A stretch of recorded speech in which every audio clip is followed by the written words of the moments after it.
What if the world before us was far more advanced than we've been told?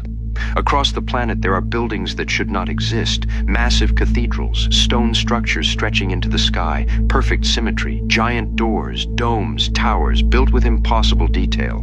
And according to history, most of them were constructed using horses, ropes, pulleys, and manpower.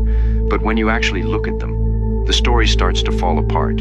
Because these buildings are not isolated. They appear everywhere. America, Russia, Europe, India, South America, different countries, different cultures, but somehow the same architecture, almost like they came from the same civilization. And that civilization may have once been called Tartaria. For centuries, old maps showed a massive region labeled Tartaria, stretching across huge portions of Asia and Russia, not a tiny forgotten kingdom, an enormous territory.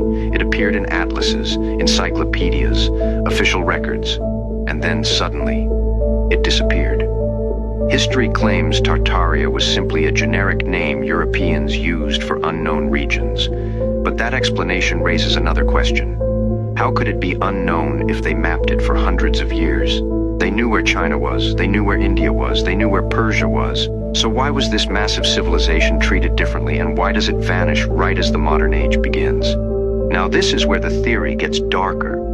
Because many people believe the buildings connected to Tartaria were not just architecture, they served a purpose. Some believe these structures were part of an ancient energy system, a worldwide network. And when you look closely, you start noticing patterns, spikes, domes, metal structures reaching into the sky. Geometry repeated again and again, almost like these buildings were designed to interact with the atmosphere itself, not just beautiful, functional. And then there's the scale. Massive stone columns, detailed carvings, cathedrals towering into the sky, and we are told all of this was built with horses and buggies. No modern cranes, no power tools, just manpower. But even today, projects on this scale require advanced machinery. So how did they do it? And then there's another mystery that people connect to the Tartaria theory, the orphan trains. Between the mid-1800s and early 1900s, hundreds of thousands of children were transported across America by train. Officially, they were orphans being relocated to new homes, but some theorists ask a darker question. Where did that many children suddenly come from? Because during the same period, entire cities already appeared fully built. Massive architecture, huge government buildings, cathedrals, train stations, and many old photographs show strangely empty streets, almost like the population had not fully returned yet. Some believe these children were not simply orphans, but survivors, the remaining population after some kind of reset event, children disconnected from their history and placed into a new system. And whether that theory is true or not, the scale of the orphan train movement still feels difficult to comprehend. Entire generations of children moved across a rapidly changing world. At the exact same time, history itself seemed to be rewritten.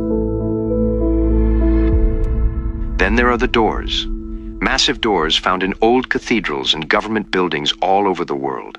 Doors far larger than what normal humans would need, some standing 20 feet tall or more, and they appear everywhere. Europe, Russia, South America, the United States. The official explanation is that they were designed to create a sense of grandeur, but some people believe they served another purpose, because when you combine the oversized doors with gigantic staircases, massive ceilings, and enormous hallways, the buildings begin to feel scaled for something else entirely. Some theories connect this to ancient stories of giants. Others believe the structures were designed for energy flow and resonance. But either way, the scale does not feel normal, and once you notice it, you start seeing it everywhere.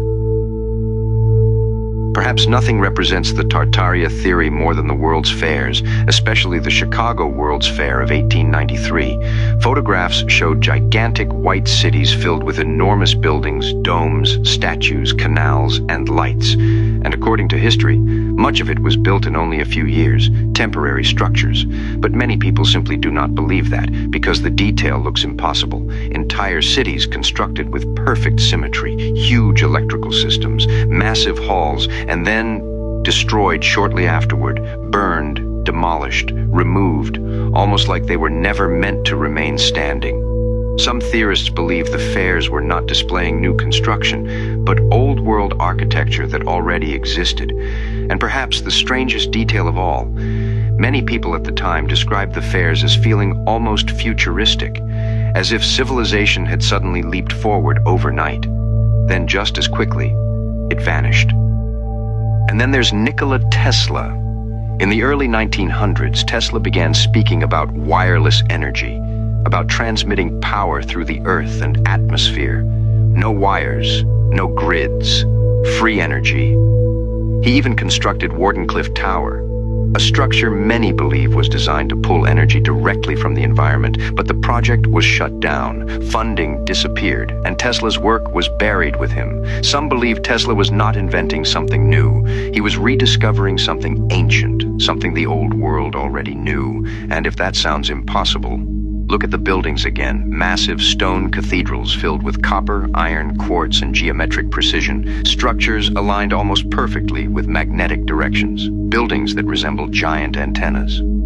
And this is where the theory expands, because people began noticing something strange about old photographs. Entire cities appear already built, huge stone buildings, perfect streets, advanced architecture, but almost no evidence of large-scale construction. Very few photos showing these structures being built, and in many images, the cities are empty, almost abandoned, as if something happened before modern history began recording. Then come the world fairs, massive temporary cities appearing almost overnight, gigantic buildings covered in lights, domes, towers, cathedrals, architectural masterpieces, and then destroyed, demolished shortly after the events ended. Officially, they were temporary structures, but many people look at those photographs and ask the same question. How could something that advanced be temporary, and why destroy it? Then there are the fires. The Great Chicago Fire, the San Francisco Fire, major fires erupting across cities during the same period. Entire sections of old architecture disappear, and after the destruction, the style changes. The world transitions from intricate geometry and stonework to concrete boxes, flat buildings, brutalist architecture. And some theorists believe this was not accidental, that something about the old world needed to be erased. But perhaps the strangest part of the theory is the mud flood.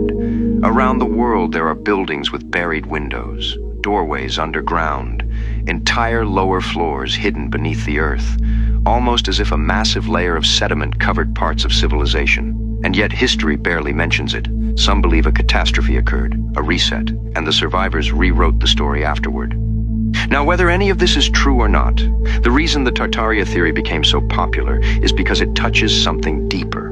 A feeling. The feeling that modern civilization may not actually be the peak of human history. That maybe something came before us, something advanced, something connected, and maybe fragments of that world still remain hidden in plain sight. Because when you look at these structures, when you see the scale, the precision, the impossible detail, it becomes difficult not to ask questions. Questions history does not seem eager to answer, and maybe that is why this theory continues growing, because the deeper people look, the more the official timeline starts to feel incomplete. So the question is not just, did Tartaria exist? The real question is, what happened to the civilization that built the old world? And why does it feel like someone tried to erase it from history?